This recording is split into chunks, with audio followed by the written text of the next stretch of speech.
Causes confusion. Yeah.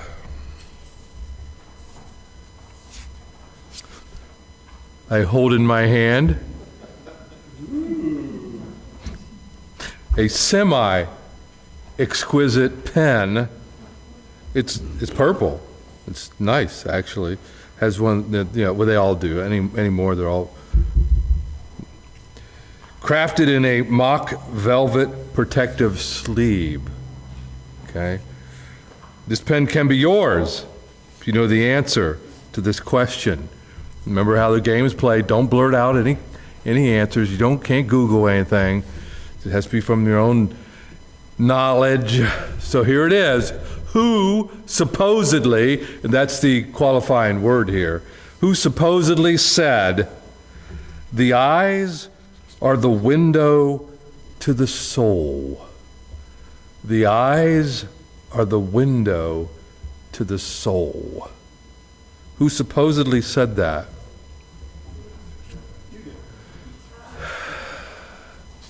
Okay, Mary. Benjamin Franklin. Benjamin Franklin. Very good. Nope. Oh, okay. Shakespeare. Ding, ding, ding, ding, ding, ding, ding. You pass it back.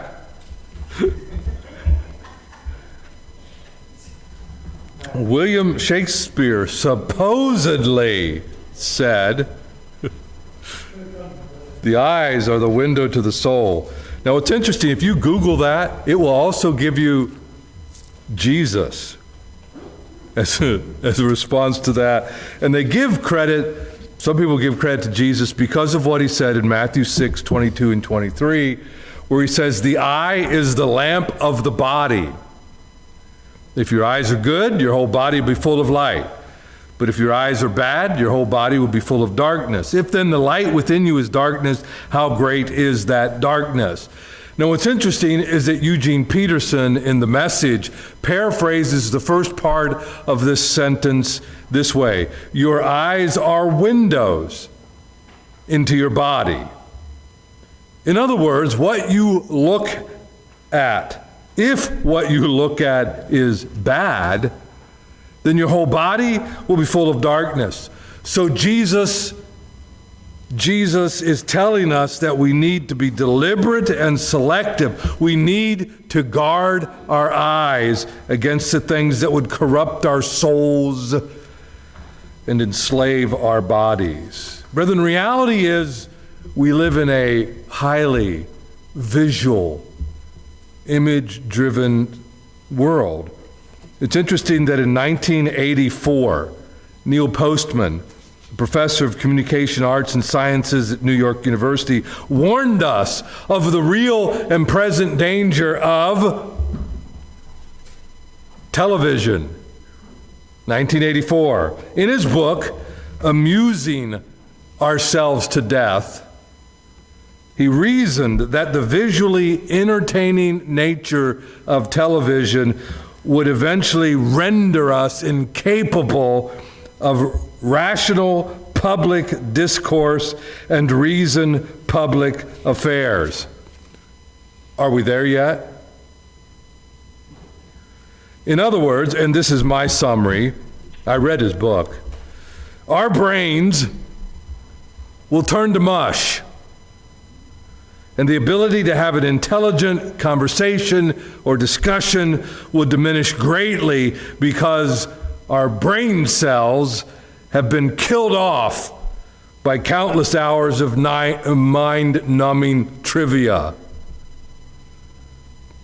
Teletubbies. See, what was, and I just slipped my mind, the MTV. What was it, Sarah? Now, Postman died in 2003, so I can only imagine what he thought of the dangers of the internet. Particularly when most Americans, brethren, spend an average of 2.5 hours per day just on social media alone. Think about the danger. when 60%, and I think that figure is low, when 60% of 10 and 11-year-olds, 10 and 11-year-olds have a smartphone, 60% of them. And as a result, they have access to virtually everything that's on the internet, of which 3 of the top 15 websites for all categories in the United States, number 10, number 12, and number 14 of the top 15 are pornographic.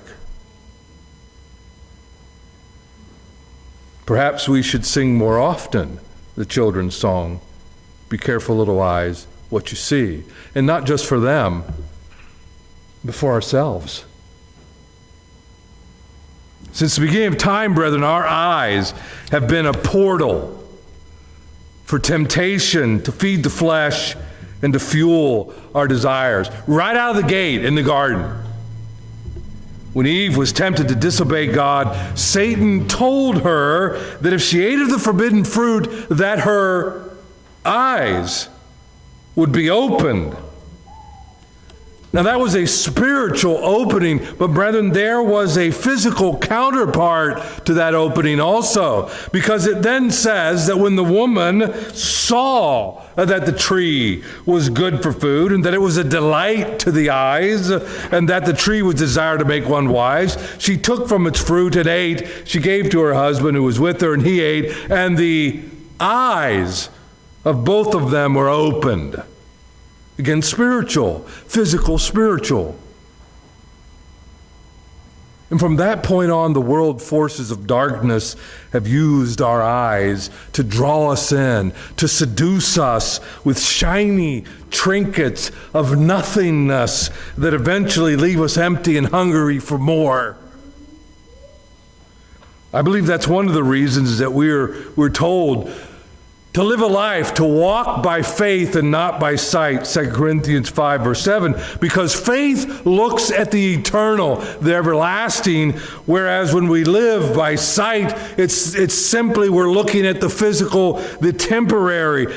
And what does that consist of? John tells us in 1 John 2, verse 16, 17, all that is in the world, the physical world, the lust of the flesh, the lust of the eyes, the boastful pride of life is not from the Father, but is from the world, and the world is passing away, and also its lust, but the one who does the will of God lives forever. Now, it's the Apostle John's use of the phrase world, the world, and the Apostle Paul's use of the phrase world forces in Ephesians 6, verse 12, that makes me realize that there is a concerted effort by spiritual forces of wickedness to use what we see with our eyes to distort and distract our attention away from the love of the Father.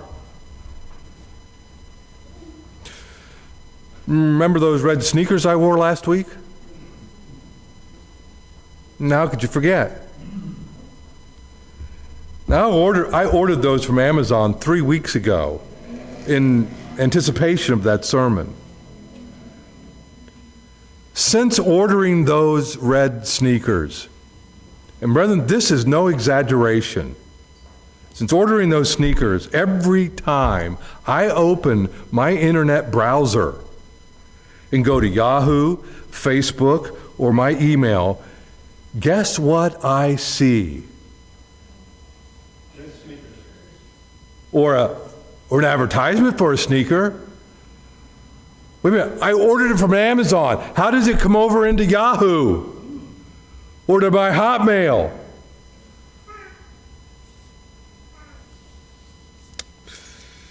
The dark forces of the underworld are tempting me to lust after yellow and green fluorescent sneakers. No, seriously. I believe this is an internet spirit in the form of an algorithm that knows me personally. It knows my buying habits, it knows my viewing habits, and it will seek to anticipate what those habits will do because of past purchases and viewing, in order then to direct me into a direction where they want me to go. And most of the time, brethren, we're not even aware it's happening to us. It's so subtle. It happens every time, in which every time I'm logging on, they're tempting me. And you. Now you need to be aware. That's why we need to guard our eyes. We need to guard our eyes. This is a spiritual battle. It is a spiritual battle for our well-being. It is a spiritual battle for our souls. But God in His mercy and His wisdom has given us, brethren, example after example to caution us and to motivate us to guard our eyes. Whether we start in Genesis chapter 3 with Adam and Eve, or we flip right over to Genesis chapter 9 after the flood, when Noah began farming, he planted a vineyard, he drank of the wine and became drunk and uncovered himself inside his tent. Ham, the father of Canaan, saw the nakedness of his father and told his two brothers outside. Now, the dangers of drunkenness and the consequences to yourself and to others that intoxication brings is certainly a lesson to be learned from Noah's actions here. But there is an even greater lesson to be learned from Ham's act of seeing, looking at his father's nakedness. Now, the reason we know that his looking was a greater offense was because of the action of his brothers and how they responded to their father's nakedness. Verse 23 says, Shem and Japheth took a garment, laid it on the back of their shoulders, walked backwards, and as they got to their father, to cover his nakedness, they dropped this garment. Their faces turned away so they did not see their father's nakedness.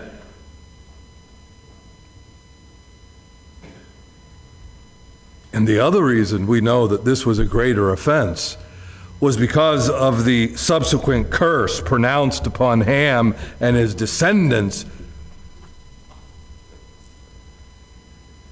Verse 24, when Noah awoke from his wine, he knew what his youngest son had done to him. So he said, Cursed be Canaan, a servant of servants he shall be to his brothers. Genesis 9:23 through 25. Ham was the father of Canaan, the nation of the Canaanites. Do you remember, brethren, what kind of people the Canaanites became? They would become so perverted and so depraved that God's judgment against them was nothing less than death and destruction. Deuteronomy 20, verses 17 to 18. Now listen to this. Think through this with me just for a moment. Noah pronounced a curse against Ham because his looking, or whether he stood there and he stared and in the process mocked his father. Noah pronounced a curse against Ham because his looking was predictive, was prophetic of a depraved and perverted world whose eyes would be filled with lust and greed and adultery and impurity and uncleanliness. 2 Peter 2, verse 14. Oh, be careful, little eyes, what you see. And brethren, we can keep going through the Bible and see how this played out, not only in nation after nation, like the Hittite, the Amorite, the Perizzite, the Hivite, and Jebusite, but more pointedly for our purposes this morning, we learn from the individual lives, such as Achan, Remember Joshua chapter 7? Who stole of the spoils of Jericho and then hid them in his tent? And when he became known, and he came before Joshua and confessed, here's what he says: when I saw among the spoil a beautiful mantle from Shinar and 200 shekels of silver and a bar of gold, 50 shekels in weight, then I coveted them and took them and hid them in my tent. Joshua 7 verse 21. That look and resultant theft led to Achan and his family being stoned to death in the valley of trouble.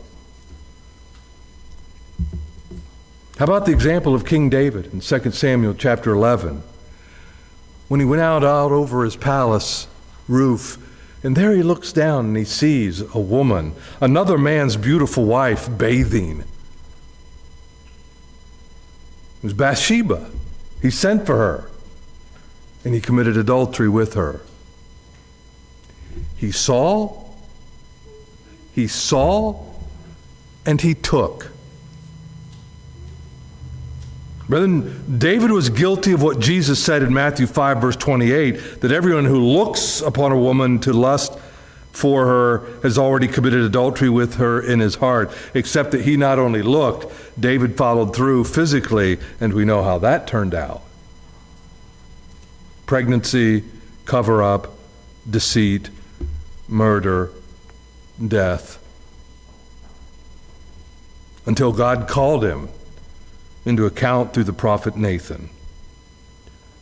Now let me pull over here just for a minute, because I think it's important that we point out that when David finally confessed and repented of his sins, God forgave him. And from this experience, brethren, we have the beautiful psalm written by David that expresses the blessedness of forgiveness. Psalm 32, verses 1 and 2. How blessed is he whose transgression is forgiven, whose sin is covered. How blessed is the man to whom the Lord does not impute iniquity, and to whose spirit there is no deceit. Now, the Apostle Paul uses those two verses in Romans chapter 4, verses 7 and 8 to proclaim the forgiveness that we have in Christ. Let that sink in. The sin that is covered, the transgression that is not imputed, the iniquity that is forgiven, adultery, murder, deception, eyes that are bad, all forgiven. And brethren, as wonderful as that is, and it is, it's the good news. As wonderful as that is, for our purposes this morning, I don't want you to miss the fact when we think of the pain and the sorrow and the grief and the discipline that David could have avoided. Let me say it again. We need to think of the pain and the sorrow and the grief and the discipline that David could have avoided if he had guarded his eyes.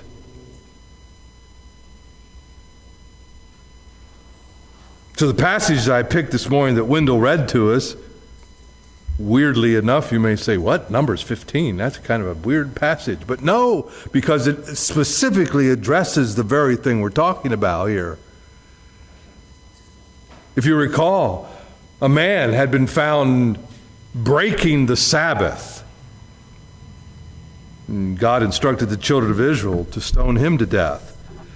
So right after that, the Lord spoke to Moses to remind them, to help them to remember, so they would not forget of his commandments, so they would not experience that kind of discipline.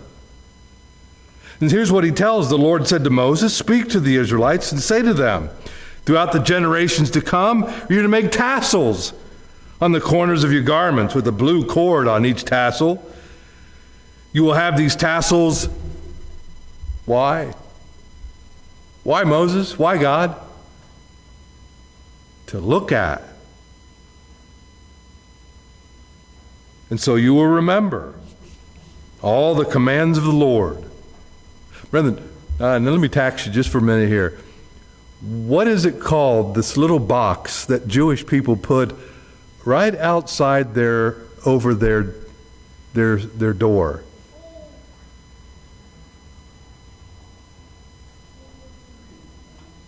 Anybody remember? And then when we lived in Long Island and I was painting with Nancy's dad, we would paint a lot of Jewish people's homes, and without fail, every home had one of these little boxes that was attached to the lintel that went over. What'd you call it, Bob? Doorpost. That's right. You know what was supposed to be in there? The word of the Lord. And every time they walked in, they were to see that and to remind themselves the commandments of God. Well, here's another one where he speaks of these tassels. They were to wear them. That you will obey them and not, listen to this, not prostitute yourselves by chasing after the lusts of your own hearts and eyes. Then you will remember to obey all my commands and will be consecrated to your God. I am the Lord your God who brought you out of Egypt to be your God. I am the Lord your God. Now, understand, I'm not suggesting that we should all be wearing tassels and with little blue cords attached to them. All right? No, I am suggesting that every one of you should be wearing one of these. All right, Wendell, he came in Wednesday night. He was doing something behind me. He said, well, I wonder what Wendell's doing. I was in the supply room, and he was rummaging through, and he'd gone in and he'd picked out another one. He says, look, John, my other one is all worn out. God bless you. It's just look, we do it all the time, don't we? We have magnets on our refrigerators and our cards in our mirrors, or bookmarks or plaques, with sayings all over them throughout the whole house to kind of remind us, oh, that's biblical. But the thought behind it is biblical from the standpoint that God would want us to fill our minds and our hearts so that from the very beginning we would guard our eyes. That what we would see instead of the things of the world that would seduce us would be the Word of God. And remember, as he tells them in Numbers chapter 15, that they would obey him. Now, I don't know if Jesus wore tassels on the corners of his garments with a blue cord on each tassel to remind him of his Father's will.